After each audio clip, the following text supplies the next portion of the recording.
Siz o'limdan qo'rqasizmi? Usmon ibn Affon radhiyallohu anhu roza tutib Qur'on o'qiyotgan edi. Nima uchun roza tutayotgan edi? Chunki isyonchilar unga o'z quduqdan suv bermagan edilar. Shuning uchun u 80 yoshdan oshgan bo'lsa ham kun bo'yi och qolib roza tutishiga to'g'ri keldi. Bir kuni u roza tutib Qur'on o'qiyotgan paytida uxlab qoldi.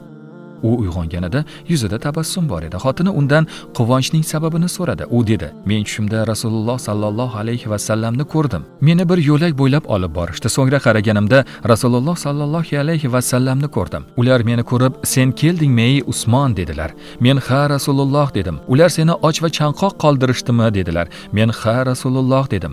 Ular 'Seni masjidga borishingga ham to'sqinlik qildilarmi?' deb so'radilar. Men yana 'Ha Rasululloh' dedim. Shunda ular ro'zaning iftorini qilma, biz seni bu kecha iftor qilishing uchun kutyapmiz dedilar. Va Usmon radhiyallohu anhu o'sha kuni isyonchilar tomonidan o'ldirildi. Agar o'lim Alloh va uning rasuli bilan uchrashish yo'lida yagona to'siq bo'lsa, kim o'limni yomon va dardli deb aytishi mumkin?